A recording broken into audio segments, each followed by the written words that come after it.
With all these new cards, I've not seen anyone play red card. Yeah, I mean, red card sucks, so like the only reason it gets played is because people didn't have stuff to put in their deck.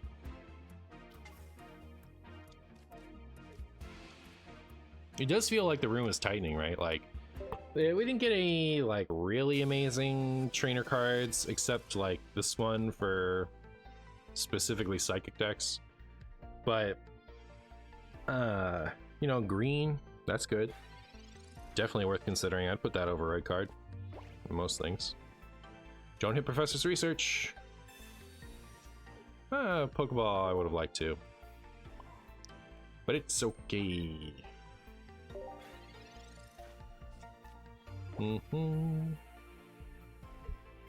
Not a coffee chat. Brutal.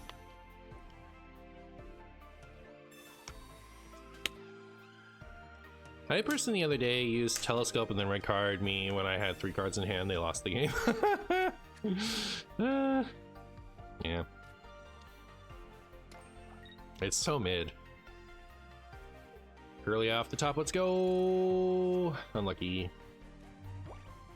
Still kind of fine. Because like the Ninetales will hit me for 90, right? And then it'll what? They'll have nothing on the bench to attack with. We'll just knock it out with Scythe Spear. Even if they potion. They double potion, maybe we're in trouble.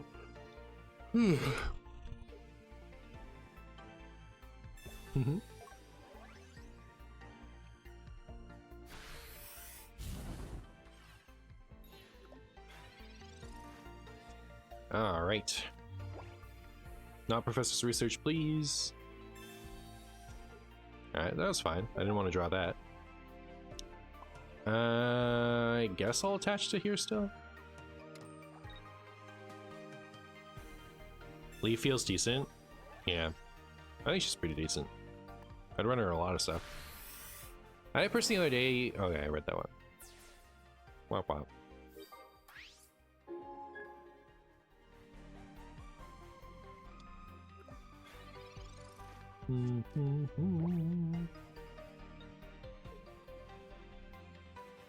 Yep, that's what I thought, opponent. It's exactly what I thought. Even though I thought Gyarados was terrible at first, the high health and the fact that it one-shots every meta EX except Mewtwo, unless you have Giovanni, makes it actually not bad when I played it. Wouldn't one-shot Charizard, right? But yeah, otherwise.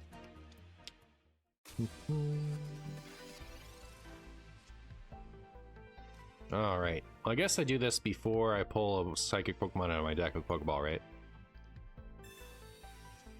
Neat. Please hit Ralts. Sick. Sick!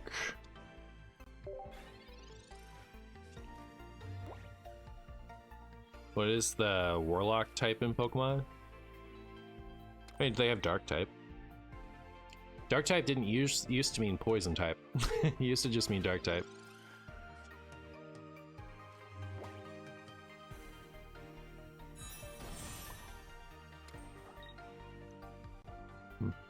For each energy attached to this Pokemon. So Mew is actually pretty good here. Like, we could have evolved to Gardevoir and used Powerful Bloom against them, but because we're going first with Mewtwo active, we can't attack, unfortunately. Why is there still not a Dark type EX Pokemon? I think what they're gonna do is maybe next big set, there'll be an emphasis on Gen 2, and then there'll be an extra emphasis on Dark and Steel Pokemon, but hard to say for sure.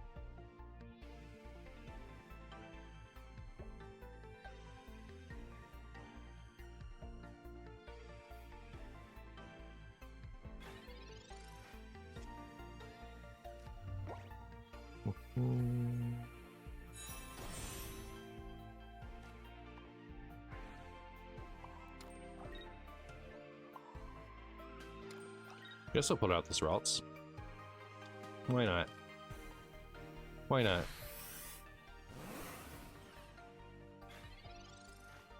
Oh, like Black is to MTG and Warlock is to Hearthstone. What is there for Pokemon? Psychic and Electric have stuff that I would compare to that. So like, so Black and Magic is you lose life for benefit. Warlock is you lose heroes' health for benefit.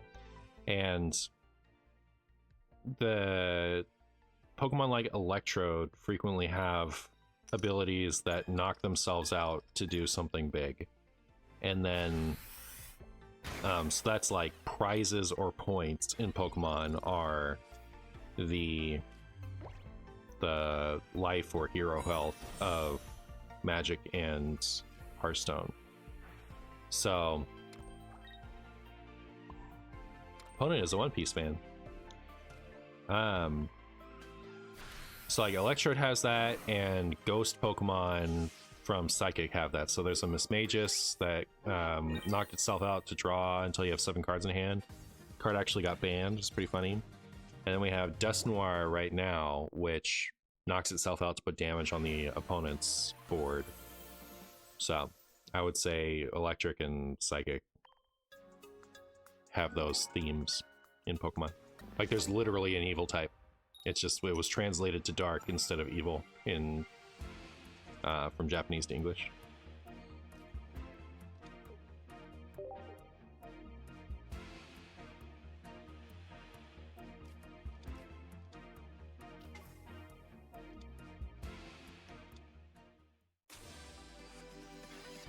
My turn.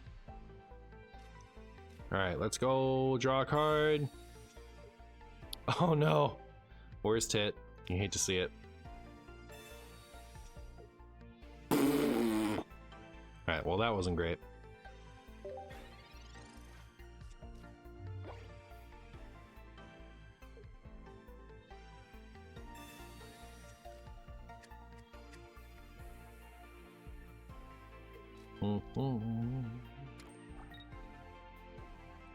Let's go show me the 3 tails. I'm ready. I'm ready for these 3 tails.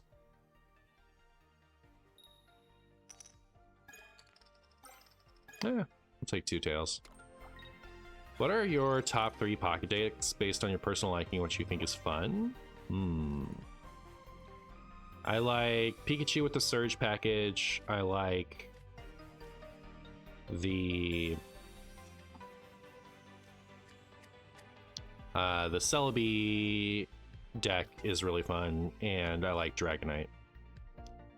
Those would be my 3 most fun, enjoyable decks.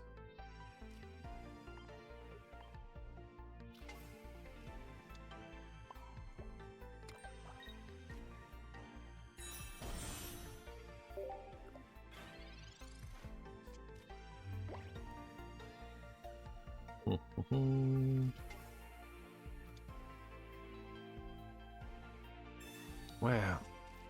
Not necessarily in that order. I think the Celebi deck is my new favorite. I really like the Superior. Like, the Superior ability plus the Celebi attack is like iconic, except not on those Pokemon for paper. So it's a bit of a fun throwback deck to me.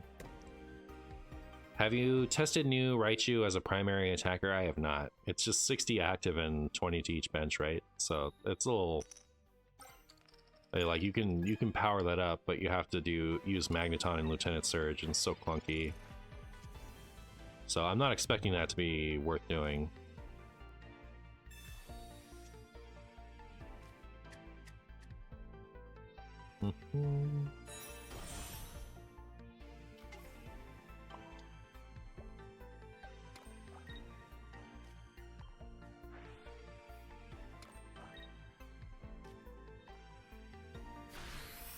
Boop. I was wondering, so, okay, here's the problem.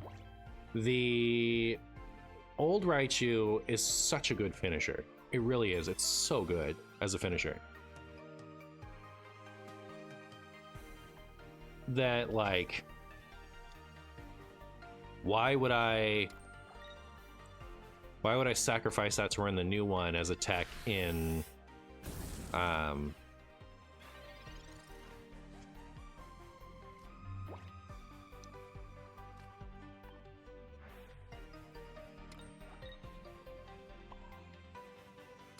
as a tech in Pikachu EX.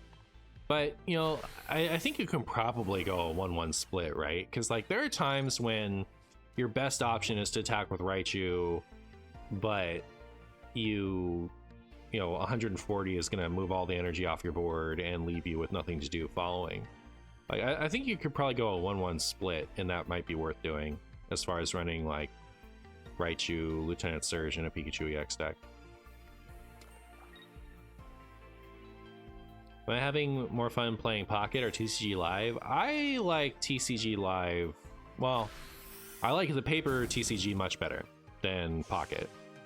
I think Pocket is cool because it allows me to play something similar to the paper TCG and also have like a Twitch audience or a YouTube audience enjoy it. But paper Pokemon is a better game than this, so it's kind of like it's kind of like playing Hearthstone if you really want to play Magic. But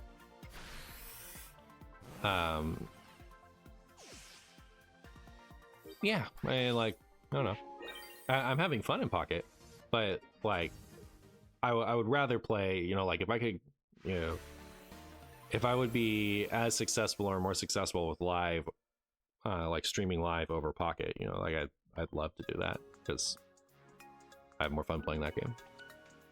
But from having played Delmise, I wouldn't even consider cutting it. It just felt good to me. So it hadn't even crossed my mind to run a different early blocky Pokemon. I think it's good. And like if I haven't found the Superior, then my Delmise is blocking while I just hard attach to Celebi, right? And then I just, you know, I come up and try to hit 2 heads with the Celebi for 100 damage when it has like 2 or 3 heads, you know.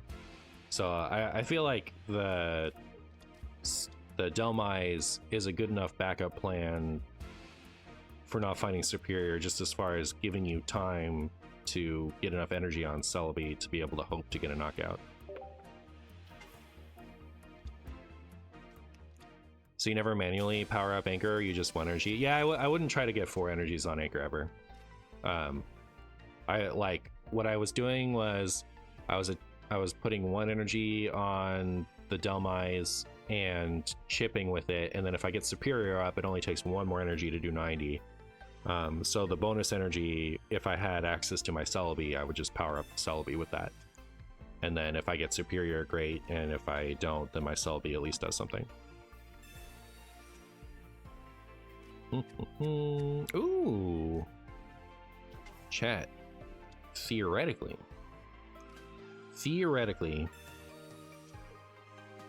that was actually kind of a good hit because I don't want a Pokeball here. Anyways, theoretically, we could get to take advantage of going first in the Mewtwo mirror. We have to find a Gardevoir, but yeah.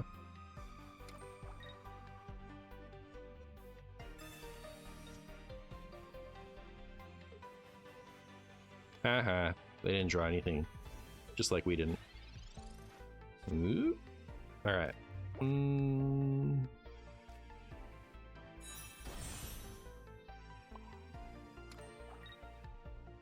No reason to not use this now, right? Just don't hit Professor's Research. Alright, cool. 9 cards. We haven't used any research yet? No, we used 1. So 2 on the bottom, so it's 3 good hits of 7. That's not bad. That is not bad.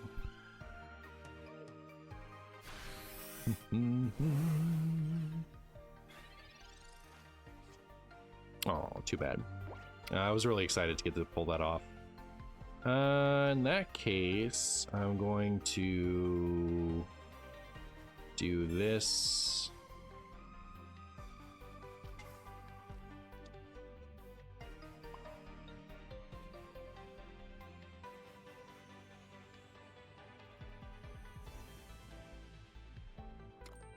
I want to leave the Ralts active because...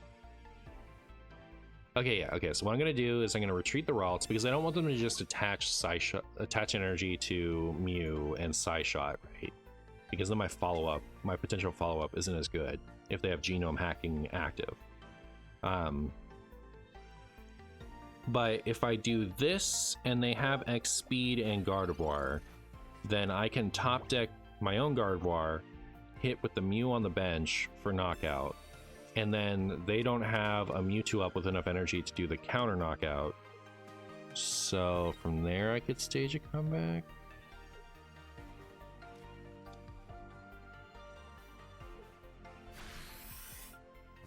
Alright, cool.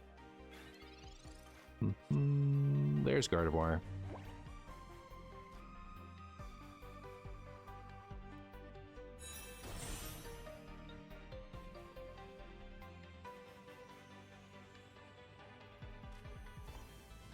So now, because my opponent didn't have anything good, I'm in kind of a rough spot. Because I have to give up all my energy in order to get this Mewtwo out of the active.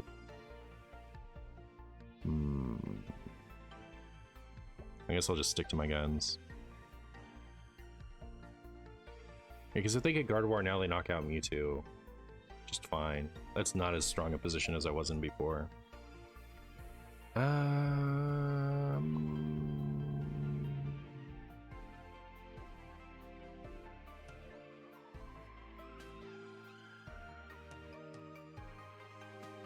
Doing 50 damage to this Mew does nothing for me. I don't have a Sabrina, so there's no way for me to leverage this position. I think I'm just hoping they don't have a Gardevoir. I think that's all I can do here. So that's all I'll do, is hope they don't have a Gardevoir.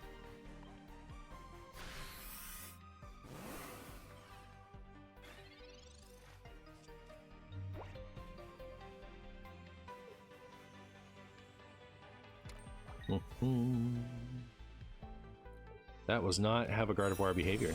So I think this worked out just fine.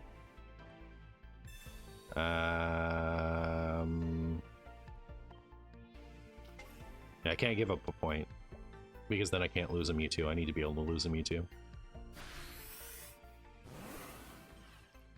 But yeah, this is going to work out just great. So I do this. I retreat this for this. And then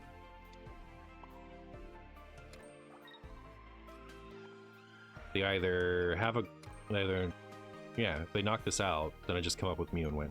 Like, there's no option for them here. And they can't stall because then I'll just power up the Mewtwo again and knock them out. So, Marshy win. Let's go.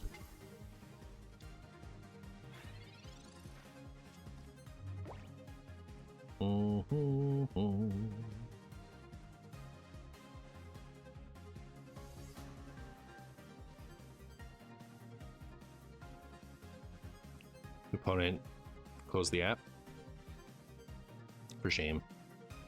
For shame. How dare you? How dare you close the app?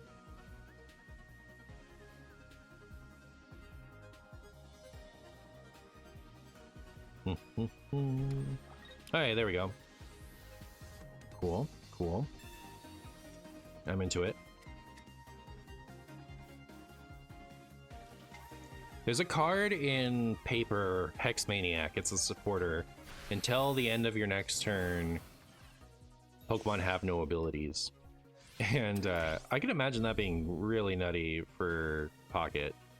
Like, you know, that card got banned in Paper, so very strong chance it would be too good. But like, imagine if my opponent was able to Hex Maniac here, then I couldn't actually pull off the genome hacking. Banned in Standard? No. Banned and Expanded.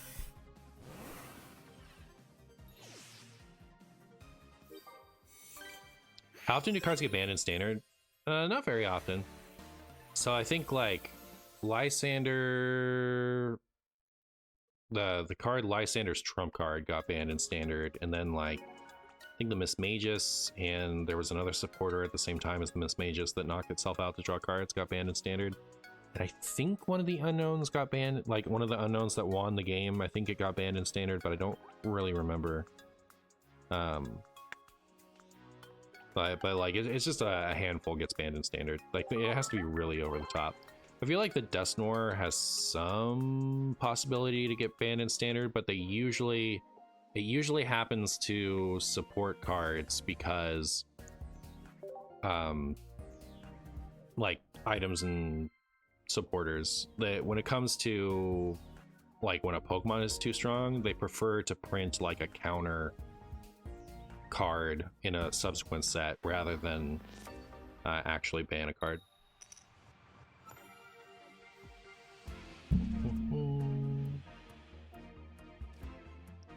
There's a Mew, which is nice. You know, I like it that in Pokemon you can expect, like, when you've bought a card, you can expect to be able to play it. Like, things have to be really bad for it to be banned.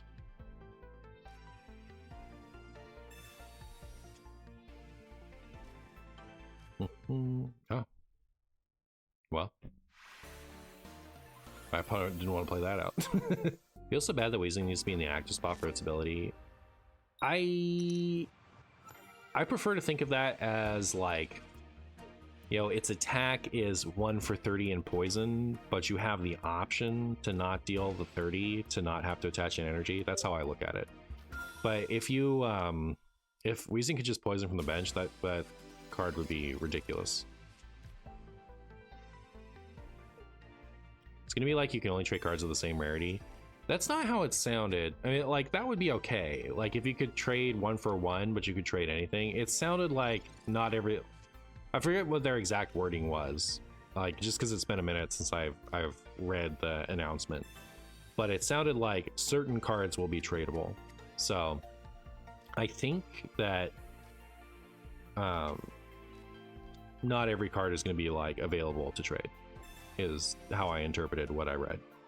We'll see. Please be Ralts. Come on. Ralts. Ralts me, dude. Thank you. Thank you.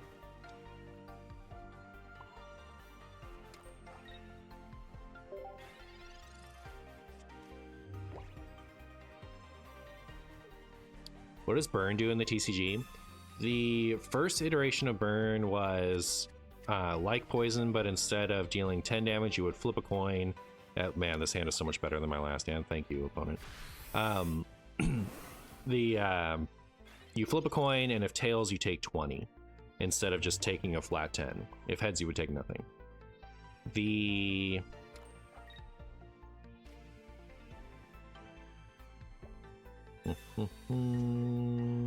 Cool. The current Burn, they just stopped using Burn altogether for a little while, and then they like changed it and brought it back. So the current Burn is you always take 20 and then you flip to stop being burned. Okay, so if heads, you're not burned anymore. If tails, you're still burned to take another 20 damage later.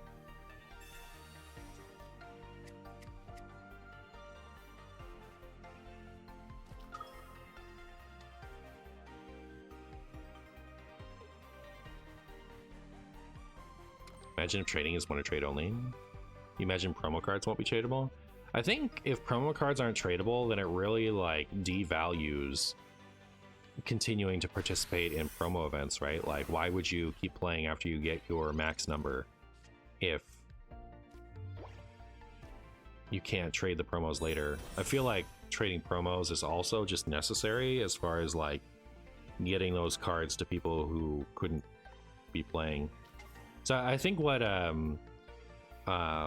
Mirage Gaming is saying is probably more likely that like the newest set isn't tradable, only the older cards are tradable. I think that sounds more like what they do, so that you're still incentivized to buy the new stuff, you know, get it by just buying stuff. Then once the set isn't the most recent set anymore, then it becomes tradable, which frankly is kind of a fair way to do it, not gonna lie. It'll feel a little better once the, you know, more stuff is out, because then like newer players will have more to catch up on, so like the trade will have a high value for people who weren't around, and it's not going to completely invalidate the collecting aspect of getting new stuff. So like I'm not like, I wouldn't be happy with that personally, but I get it.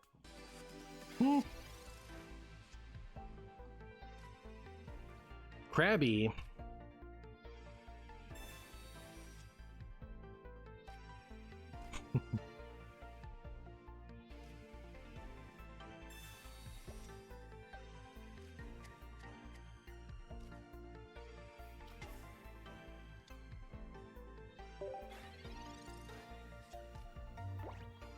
My special fancy phone case that allows you to put a trading card in it comes in the mail sometime this week, hopefully soon. I got a new phone and I don't have a phone case for it, so like it's a little awkward, like the way that it is. Like I don't think it sits well. It almost feels like it's designed. So Magic does this thing nowadays where they design double-faced cards because they know people are always going to put sleeves on their cards, so it doesn't matter for the cards to work without sleeves on them because people are going to put sleeves on them. So they have double-faced cards now, and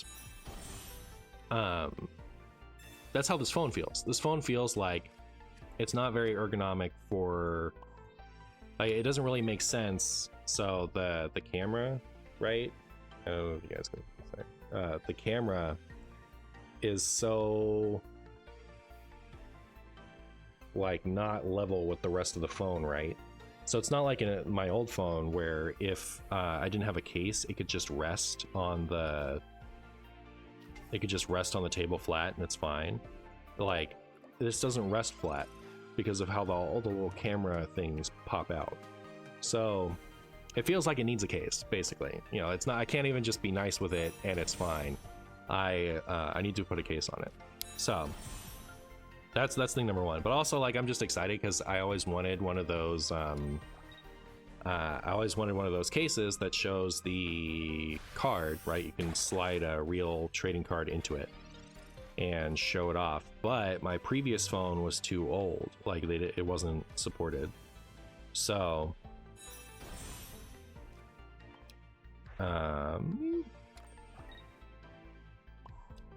I had already bought a case that I liked, so it felt like a little weird to buy a new one. But so now that I have a new phone, I got the new case, and so I had to decide which card to put in. I was thinking I wanted to put in Neo Discovery Umbreon because Umbreons have become cards that the community really values, so it's a little exciting for me to have a fancy Umbreon in my case. But the Neo Discovery Foil Umbreon is a special card to me because I've always thought that it looks beautiful. So it's kind of a double whammy. The problem is it like double incentivizes people to steal my phone because you know, in addition to the, you know, however much the phone costs, it's also like $700 worth of Umbreon. And then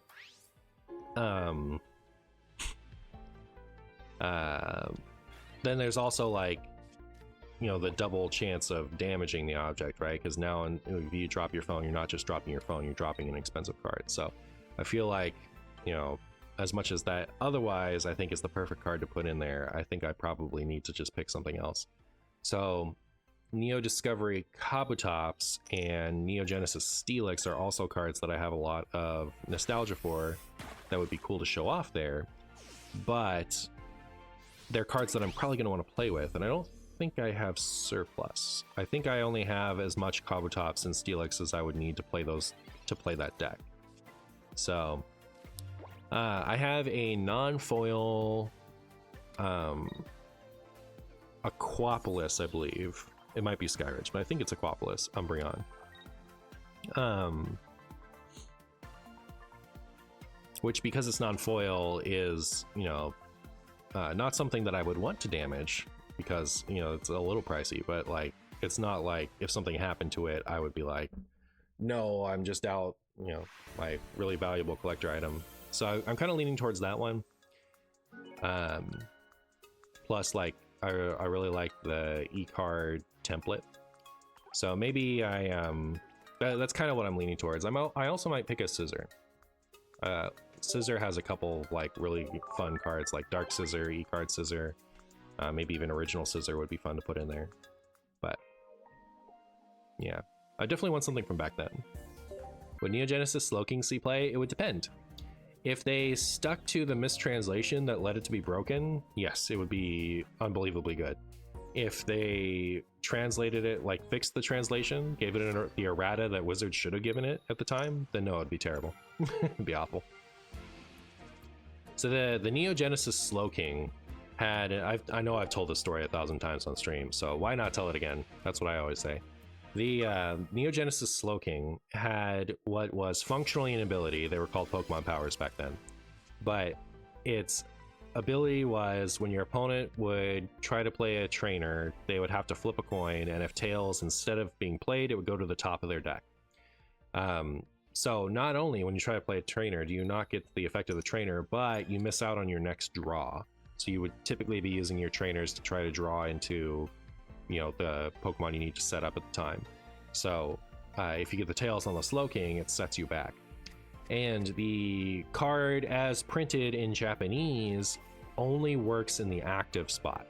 So you can only have one Slowking ability active at the time, at a time rather, and it's cool.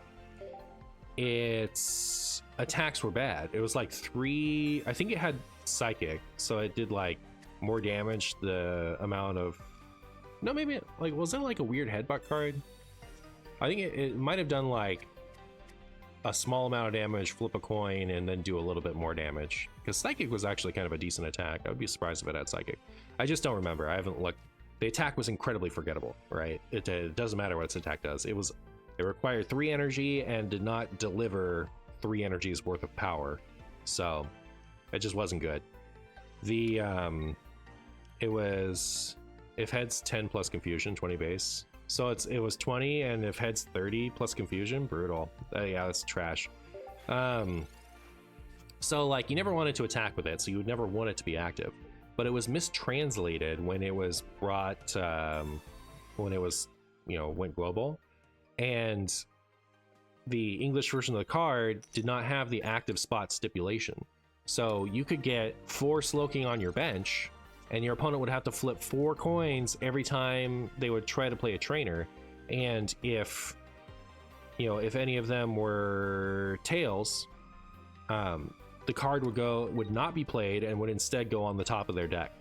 So it was functionally, having a few of those was functionally like just, you couldn't play any trainers at all. This isn't just items, right? Like this was back before there was a distinction between most trainers. So like it would, any trainer you play, supporter, item,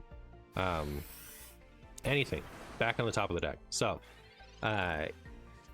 it depends what version of the card is brought back to standard today. Is it the unbelievably broken one that ruins all of your opponent's trainers for the rest of the game? Absolutely, that would see play in standard. 100%, 1000% that would see play. But if it's the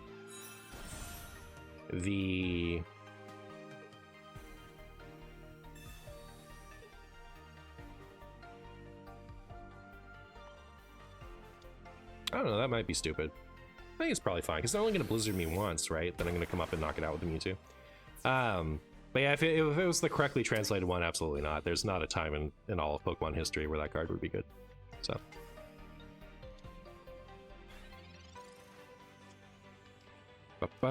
Cool. Everything's working out. Everything's working out just fine, chat. Top decked our way to victory.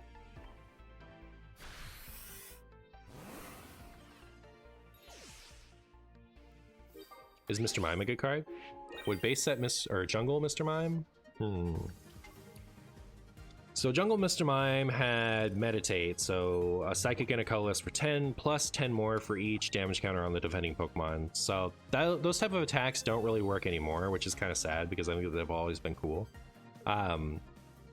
Like, modern Pokemon is very, you have to knock out a Pokemon every single turn. There's no like two-shotting. That doesn't work as well as it used to. So like there are exceptions to that rule, but they are exceptions. Most decks need to take knockouts every single turn. And it wasn't always that way. You used to be able to two-shot things or multi-shot things, just depending on the time of Pokemon. So it's sad. I feel like the game is a shade of what it used to be. But so that attack would be bad by modern standards, but the ability is any damage the Mr. Mime would take that's more than 20, it doesn't take. So you have to hit it with 20 damage in order to, like 10 or 20 damage in order to, hit it. It had 40 health, so you need to hit it twice with 20. That's the fastest knockout. The fastest knockout was actually Nidoking. So Nidoking had 2 grass and a colorless. I believe it was 2 grass and a colorless, but it did 20 damage and I poisoned for 2. It was the first multi-poison card. So you would hit it for the 20 from Toxic, and then in between turns, the Mr. Mime would take 20 from Poison. So it's a one-hit knockout. Or you would use just Muck to turn it off, right? Like you just turn the ability off. So I'm trying to think like, how would you deal with the Mr. Mime in modern times? And I think the answer is easily. So like you could use, like, depending on what your deck was, you could use like your, whatever stupid basic Pokemon like Charmander or whatever, chip it down. And the Mr. Mime is not going to be able to do enough damage to the Charmander or what. Like I'm just using Charmander as a filler card, like a filler example. Substitute any Pokemon that's only in your deck in order to evolve. Like those frequently still have 10 or 20 damage attacks. That hasn't changed. So you could either use one of those and that would outrace the Mr. Mime easily, or I don't know, like what do people play, like you could use Fluttermane. Has, while it's active, your opponent's the abilities on your opponent's active Pokemon don't work. You could get it with that, or other stuff like that. Like you could Dust Noir it, you could poison it with the Bonnet and Petulant. Like there's a lot of stuff you do to get around the Mr. Mime. I think it would actually be unplayable.